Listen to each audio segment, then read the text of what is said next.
अस्सलाम वालेकुम। आपकी अपनी अनुषा आपके साथ है अपनी आज की वीडियो में। मैं उम्मीद करती हूँ कि आप सब बिल्कुल खैरियत से होंगे और मैं दुआ करती हूँ कि आप सब जहाँ रहें खुश रहें, शादो आबाद रहें, हंसते मुस्कुराते रहें। हम पढ़ रहे हैं रिटायर्ड डीएसपी मलिक सफ़दर हयात की एक कत्ल केस रुदात जिसका नाम है अर्श और फर्श। इस कत्ल केस रुदात में भी एक चौधरी ख़ानदान मुलव्विस है और कत्ल भी एक चौधरी का हुआ है। और अब उस गांव के गरीब गुरबा एक बेचारे मस्कीन शख्स की शामत आ गई है जिसे कुर्बानी का बकरा बनाकर पेश किया जा रहा है। लेकिन जो कहानी तैयार करके मलिक साहब के सामने पेश की गई है, मलिक साहब को वो हज़म नहीं हुई और वो पूरी धुंधी से तफ्तीश करने में जुट गए हैं। तो चले आगे बढ़ते हैं। मलिक साहब चौधरी की हवेली में कुछ पूछ करने के बाद और गवाहों के बयानात लेने के बाद हवेली से निकलकर गांव की गलियों में घूम फिर रहे हैं और उन्होंने एक दरवाज़ा खटखटाया है और उस घर में दाखिल हो गए हैं। अब वो जिस शख्स का घर है वो सख्त बदहवास हो रहा है एक थानेदार को अपने घर में देखकर। मलिक साहब उससे कुछ सवालात करना चाहते हैं। जनाब, कुछ खाना वाना तैयार करवाऊं? गुलाम नबी ने आजिज़ी से पूछा। या लस्सी पियेंगे? खाना हम खाकर आएँ, मैंने कहा। लस्सी वस्सी की ज़रूरत नहीं है, थोड़ा सा पानी पीने के लिए रुक गए थे हम। गुलाम नबी की बीवी जो दरवाज़े में खड़ी थी बोली, पानी तो हम गांव के मेहमानों को भी नहीं पिलाते और आप तो शहर से आए हैं, हम आपको ऐसे नहीं जाने देंगे। आप बैठें, मैं आपके लिए दूध लेकर आती हूँ। उसके जाने के बाद मैंने गुलाम नबी से कहा, हम चौधरी जमालदीन के कत्ल के सिलसिले में आए हैं। हाँ जी, बड़ा दुख हुआ है उसकी मौत का सुनकर, गुलाम नबी ने कहा। अच्छा आदमी था? वाकई अच्छा आदमी था या रस्मन ये बात कह रहे हैं? वो थोड़ी देर के लिए चुप हो गया, फिर बोला, मरने वाले की बुराई नहीं करनी चाहिए, बुज़ुर्गों ने हमें यही सिखाया है। ये शमसू कुम्हार की उससे क्या दुश्मनी थी? मैंने पूछा। वो देखने में तो ऐसा नहीं लगता। हमें इस बात का इल्म नहीं है, ये तो चौधरियों को ही पता होगा। उसका अंदाज़ ये जाहिर करता था कि वो बड़े चौधरियों के ख़िलाफ़ कोई बात मुंह से निकालते हुए घबराता था। मुझे यकीन था कि इस गांव में कोई भी चौधरियों के ख़िलाफ़ बात करने पर तैयार नहीं होगा और मुझे ये भी यकीन था कि अब तक जो कुछ मैंने सुना था वो सब झूठ था। मैंने गुलाम नबी से शमसू कुम्हार, बख्शू तेली और करीम बख्श परचून फरोश के पते पूछे और दूध पीकर रुखसत हो गया। शमसू कुम्हार का घर गांव के सिरे पर था। हमें वहां जाकर किसी से पूछने की ज़रूरत पेश नहीं आई क्योंकि गांव के मकान के बाहर एक छप्पर के नीचे मिट्टी के बर्तनों का ढेर लगा हुआ था। मैंने एएसआई और सिपाहियों से कहा कि वो गांव से बाहर जाकर थोड़ी हवा खाएं और शमसू कुम्हार का दरवाज़ा खटखटाया। थोड़ी देर बाद एक सांवले रंग की अलहड़ सी लड़की ने दरवाज़ा खोला। उसने हाथों में सरसों के तेल का दिया पकड़ा हुआ था। मेरी वर्दी देखकर उसके मुंह से बेख्तियार ये निकला, हाय मैं मरी, बह गया भट्टा, बाबा भी गया। वो यही समझी थी कि मैं उसके बाप को गिरफ्तार करने आया हूँ। क्या हुआ काको? अंदर से किसी ने खांसते हुए पूछा। बाहर कौन है? काको दरवाज़ा खुला छोड़कर डोलती हुई अंदर भागी। बाबा बाबा, बाहर दरोगा जी आए, उसने कहा, तुझे पकड़ने। लम्हा भर के बाद एक हमीदा कमर बूढ़ा घबराया दरवाजे पर आया। बाल उसके सफ़ेद और रंग स्याह था। उसने खद्दर की मेली सी वास्कट और धोती पहन रखी थी। मुझे देखकर उसका मुंह खुला का खुला रह गया। तुम शमसू के बाप हो? मैंने पूछा। हाँ जी, फजलू कुम्हार मेरा नाम है। उसकी बेटी काको जो उसके पीछे ही खड़ी थी जल्दी से आगे आई और मेरे पैरों को हाथ लगाने की कोशिश करते हुई बोली, इस बुड्ढे को माफ़ कर दो जी, इसका तो रास्ते में ही दम निकल जाएगा, इसकी जगह मुझे पकड़ लो। ये बुड्ढा तुम्हारा क्या लगता है? मैंने पूछा। ये मेरा बाप है जी, अब मेरे सिवा इसका कोई सहारा नहीं है। जब से वो मेरे सोने वीर को पकड़कर ले गए हैं मेरी माँ को गश पे गश पड़ रहे हैं। मैं झूठ नहीं बोलती, आप बेशक अंदर आकर देख लें जी। तुमने अपने बाप को बुड्ढा क्यों कहा? इज़्ज़त से उसका नाम क्यों नहीं लेती? ये आपको जवान नज़र आता है? बुड्ढा ही तो है। बुड्ढा ना कहूँ तो और क्या कहूँ? तो इसकी जगह तुम्हें पकड़ कर ले जाए, मैंने कहा। तुम्हारा दम नहीं निकलेगा रास्ते में? मैं बड़ी ढीठ हड्डी हूँ जी, इतनी जल्दी नहीं मरूँगी। मेरे अंदर बड़ा दम है। 4-5 मन मिट्टी और 20-25 मटके पानी रोज़ाना ढोती हूँ। मैं तेरे बाप को पकड़ने नहीं आया, मैंने उसे तसल्ली दी। 4 बातें करने आया हूँ, कोई बैठने की जगह है अंदर? वो मुझे अंदर ले गई। उसका बुढ़ा बाप भी खांसता हुआ कमरे में पहुँच गया। छप्पर की छत वाले उस कच्चे कमरे में दिए के धुएं की नागवार बू फैली हुई थी। कमरे का फर्श भी कच्चा था। चारपाई पर एक बीमार औरत लेटी हुई थी। वो काको की माँ थी। उसकी आंखों में गड़े पड़े हुए थे और यूँ मालूम होता था जैसे कोई दम की मेहमान हो। बाबा, इसे कोई दवाई दी है? मैंने पूछा। किसी डॉक्टर को दिखाया है? औरत ने आहिस्ता आहिस्ता सर घुमाकर मेरी तरफ देखा।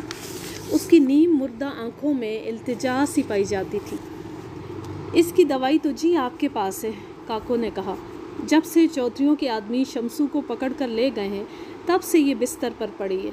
इसे हर तरफ फांसी के फंदे नज़र आते हैं। कहती है मेरा गबरू जवान बेटा फांसी पर चढ़ेगा तो उसे बड़ी तकलीफ़ होगी। उस पर कोई दवाई असर नहीं करेगी जी। उसका एक ही बेटा है, उसके बुढ़ापे का सहारा। लड़कियों का क्या है जी? लड़कियां तो कच्ची ठीकरियां होती हैं, आज हैं कल नहीं हैं। इस पर रहम करो जी। इसके बेटे को छोड़ दो, बेगुनाह है, उसने किसी को कत्ल नहीं किया। उसे छोड़ दो, आपकी बड़ी मेहरबानी होगी। उसकी जगह मुझे पकड़ लो, मैं सबके सामने कह दूंगी कि बड़े चौधरी को मैंने कत्ल किया है। 5 आदमियों ने तेरे भाई के खिलाफ गवाही दी है, मैंने कहा। वो कहते हैं कि उन्होंने अपनी आंखों से तेरे भाई को बड़े चौधरी पर गोली चलाते देखा है। उसकी जगह मैं तुझे कैसे गिरफ्तार कर लूँ? सब झूठे हैं जी, काको ने कहा। चौधरी के दरवाजे के कुत्ते हैं, सब झूठ बकते हैं। मैंने फजलू से पूछा, तुम्हारे बेटे ने रिवॉल्वर कहाँ से लिया था? उसने हैरत से पूछा, ये क्या होता है? मैंने उसे कपड़े में लिपटा हुआ रिवॉल्वर खोल कर दिखाया।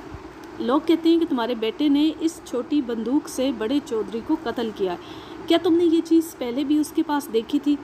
वो रिवॉल्वर देखकर एकदम पीछे हट गया। बोला, हम लोग तो लकड़ी की बंदूक भी नहीं खरीद सकते।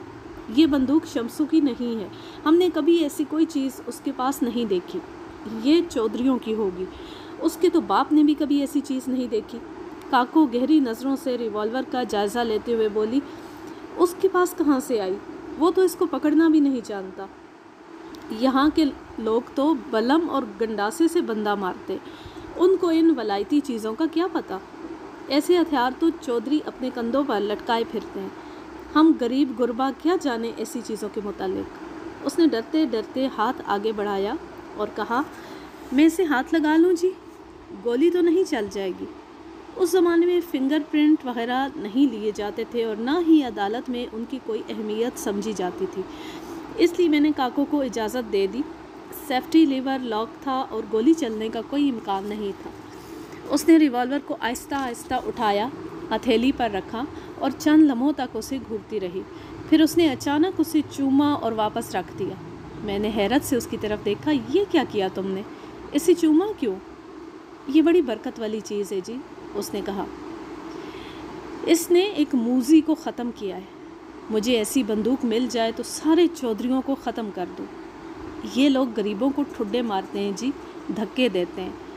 मैंने उसकी बात को नज़रअंदाज करते हुए कहा, बाबा, तेरा बेटा आज कितने बजे घर से निकला था?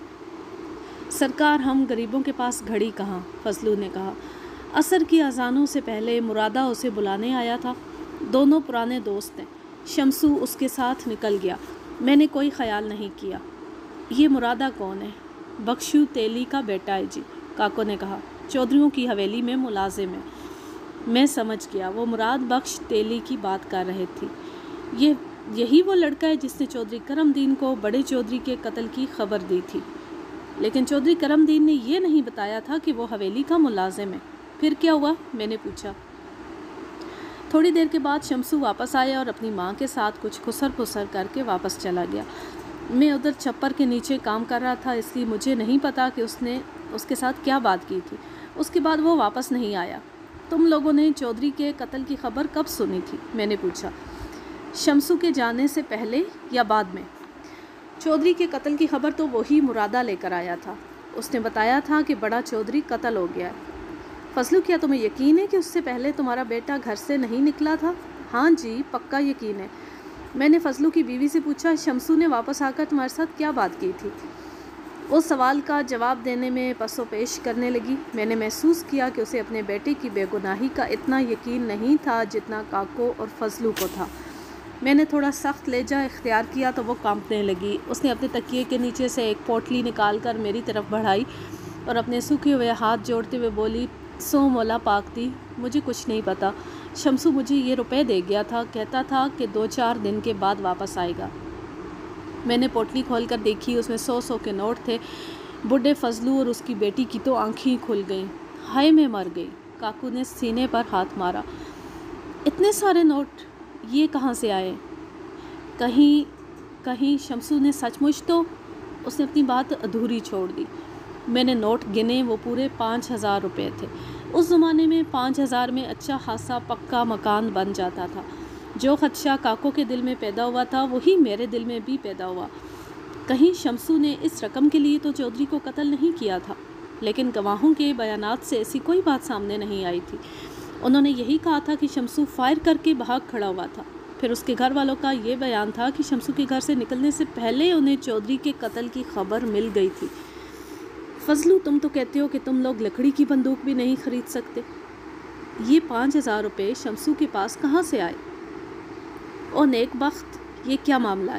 فضلو نے اپنی بیوی سے کہا، یہ تجھے اس رقم کا بخار چڑھا ہوا ہے؟ اللہ کی بندی، ہمارے تو باپ دادا نے کبھی اتنی بڑی رقم نہیں دیکھی، اور تو اسے تکیے کے نیچے دبائی پڑی ہے۔ یہ نوٹوں کی گرمی ہے جو تیرے دماغ کو چڑھ گئی ہے۔ سچ بتا، وہ بدبخت کہاں سے اتنی رقم لایا تھا؟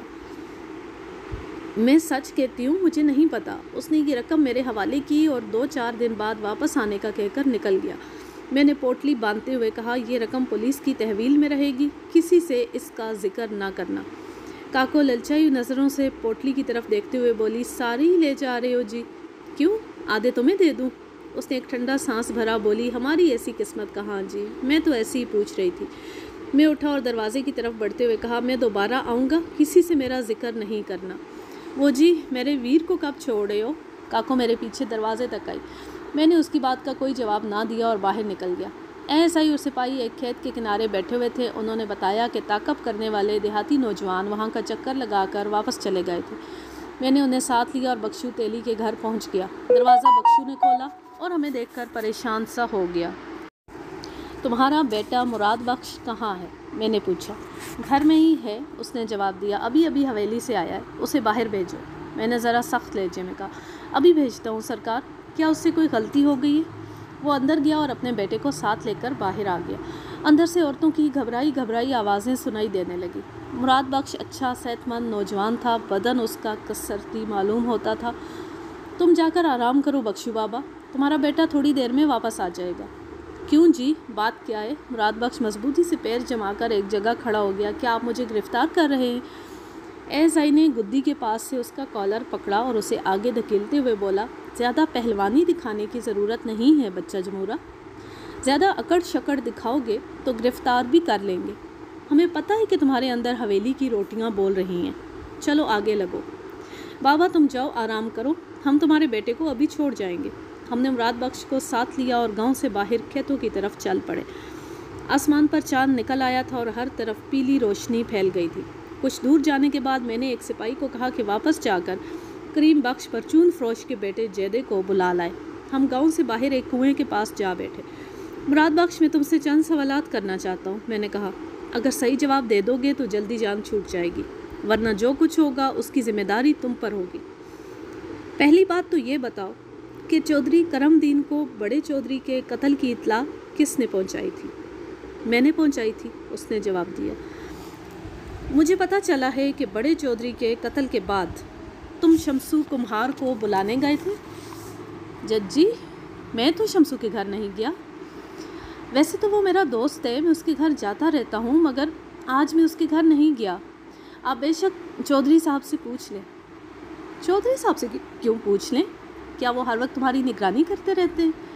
میں ان کی حویلی میں ملازمت کرتا ہوں، ہر وقت ان کی نظروں کے سامنے رہتا ہوں۔ کنویں کے پاس ایک پرانی سی چارپائی پڑی تھی۔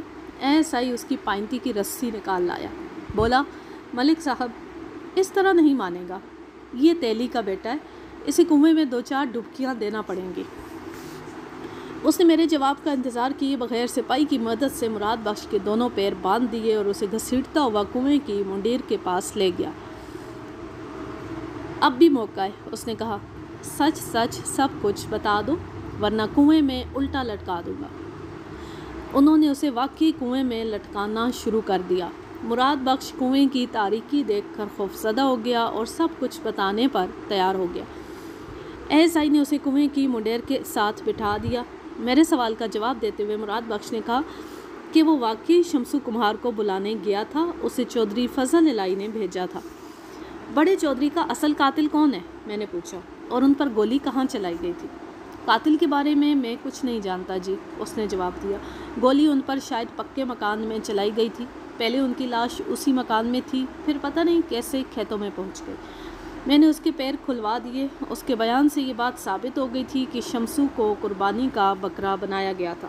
اصل قاتل یقیناً کوئی حویلی کا آدمی تھا۔ اگر قتل واقعی شمسو نے کیا ہوتا تو وہ یا تو نیم مردہ حالت میں تھانے پہنچتا یا اس کی لاش کا بھی پتہ نہ چلتا۔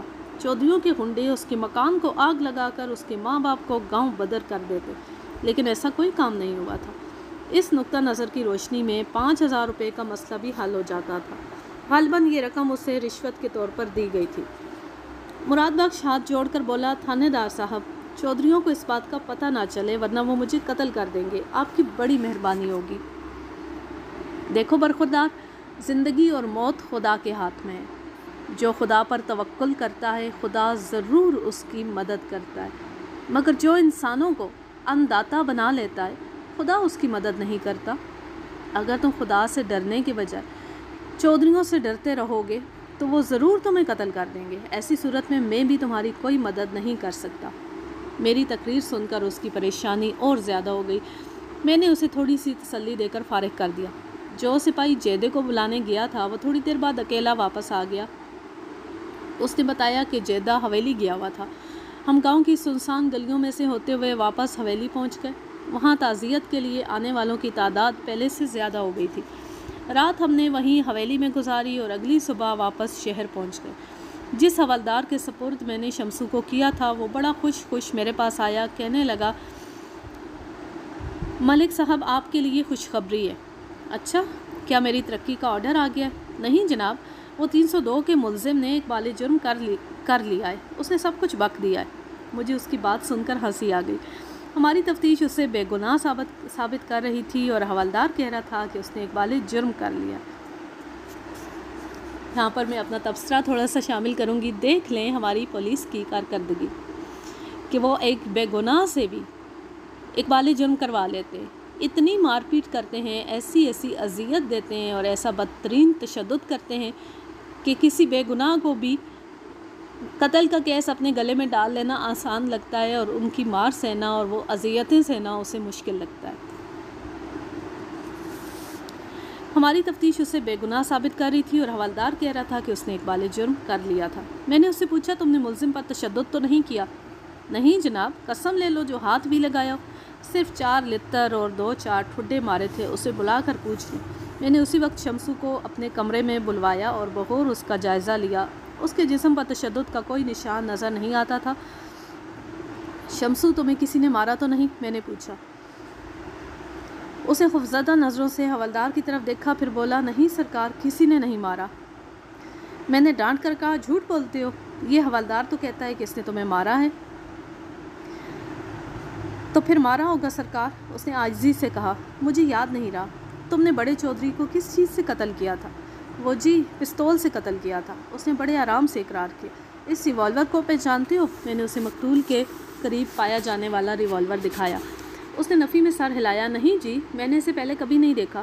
اوئے، چودھری کرم دین تو کہتا ہے کہ تم نے اسی ریوالور سے بڑے چودھری کو قتل کیا تھا اور تم کہتے ہو کہ اسے کبھی دیکھا ہی نہیں۔ تو پھر اسی سے قتل کیا ہوگا سرکار، اس نے ہاتھ جوڑ کر جواب دیا۔ بھول ہو گئی جناب۔ میں نے غصے سے کہا، تم آدمی ہو یا گھن چکر؟ تمہیں کچھ یاد بھی ہے یا نہیں؟ کہاں سے لیا تھا تم نے یہ ریوالور؟ یہ جی، میں نے حویلی سے چوری کیا تھا، وہ رٹا رٹایا جواب دے رہا تھا۔ اسے چلانا جانتے ہو؟ وہ بولا، ہاں جی، جانتا ہوں جی۔ میں نے ریوالور سے گولیاں نکال کر اس کا سیفٹی لیور لاک کر دیا اور شمسو سے کہا، لو چلاؤ اسے۔ मेरी तवक्का के ऐन मुताबिक उसने अनाड़ियों की तरह रिवॉल्वर पकड़ लिया और लिबलिबी दबाने की कोशिश करने लगा। वो सिर्फ इतना ही जानता था कि पिस्तौल या रिवॉल्वर की लिबलिबी दबा दी जाए तो गोली चल जाती। मैंने रिवॉल्वर उसके हाथ से ले लिया और दराज से नोटों वाली पोटली निकालकर मेज़ पर डाल दी। इसे पहचानते हो? उसके चेहरे पर एक दफ़ा बदहवासी नमूदार हो गई। घबरा कर बोला, यह आपको कहाँ से मिली है? मुझे सब कुछ मालूम हो गया बच्चू, मैंने कहा। चौधरी ने मुझे सब कुछ बता दिया है। ये रकम उसी ने तुम्हें दी थी। अगर तुम सच नहीं बोलोगे तो मैं तुम्हें फांसी के तख्ते पर चढ़ा कर दम लूँगा। और याद रखो, चौधरी तुम्हारी कोई मदद नहीं करेगा।